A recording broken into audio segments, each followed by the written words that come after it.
1828 में वाराणसी में मणिकर्णिका तांबे का जन्म हुआ। वह बहुत ही होशियार और चंचल बच्ची थी। सब उसे मनु बुलाते थे। मनु को घुड़सवारी और तलवारबाजी बहुत पसंद थी। उसे किसी चीज का डर नहीं लगता था। मनु बड़ी होकर बहुत बहादुर और मजबूत बनी। वह बहुत बुद्धिमान भी थी। उसने पढ़ना लिखना सीखा। उसने योद्धा की तरह लड़ना भी सीखा। मनु अपनी उम्र की दूसरी लड़कियों जैसी नहीं थी। जब वह सिर्फ 14 साल की थी तब मनु की शादी झांसी के महाराजा से हुई।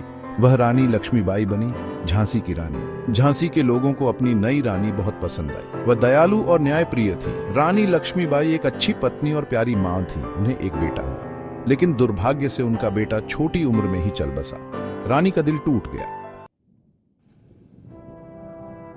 भारत में अंग्रेजों की ताकत बढ़ती जा रही थी। वे सब कुछ अपने कब्जे में करना चाहते थे। एक व्यापारिक company British east India company एक एक करके राज्यों पर कब्जा कर रही थी। अंग्रेजों को रानी पसंद नहीं थी। वह मजबूत और आजाद ख्याल की थी। वे झांसी पर कब्जा करना चाहते थे। उन्होंने उसके बेटे की मौत को बहाना बनाया। उन्होंने कहा कि रानी लक्ष्मीबाई राज नहीं कर सकती क्योंकि उनका कोई वारिस नहीं है। रानी लक्ष्मीबाई को बहुत गुस्सा आया। वह अंग्रेजों को अपना राज्य नहीं लेने देगी। उसने लड़ने का फैसला किया। उसने महिलाओं की एक सेना तैयार करना शुरू कर दिया। उसने उन्हें घुड़सवारी करना, तलवार चलाना और योद्धा की तरह लड़ना सिखाया। 1857 में अंग्रेजों के खिलाफ भारत का विद्रोह शुरू हुआ।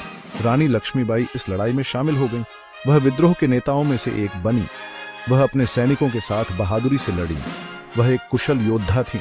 रानी लक्ष्मीबाई की बहादुरी ने दूसरों को प्रेरित किया। पूरे भारत से लोग विद्रोह में शामिल हो गए। वह अंग्रेजों के खिलाफ प्रतिरोध का प्रतीक बन गई। अंग्रेज उनसे डरते थे। उन्होंने अंग्रेजों के खिलाफ कई लड़ाइयां लड़ी। सबसे प्रसिद्ध लड़ाइयों में से एक ग्वालियर में हुई थी। रानी ने बड़ी बहादुरी और कुशलता से लड़ाई लड़ी। उन्होंने आगे से अपनी सेना का नेतृत्व किया। ग्वालियर की लड़ाई के दौरान रानी लक्ष्मीबाई घायल हो गई। वह अंत तक बहादुरी से लड़ती रही। 18 जून 1858 को युद्ध के मैदान में उनकी मृत्यु हो गई। वह सिर्फ 30 साल की थी। भले ही वह कम उम्र में चल बसी, लेकिन रानी लक्ष्मीबाई एक किंवदंती बन गई। रानी लक्ष्मीबाई को एक महान देशभक्त और साहस के प्रतीक के रूप में याद किया जाता है। वह अपने देश और अपनी प्रजा के लिए लड़ी। वह दुनिया भर की महिलाओं के लिए प्रेरणा है। उनकी कहानी हमें बहादुर बनना, सही के लिए लड़ना और कभी हार न मानना सिखाती है।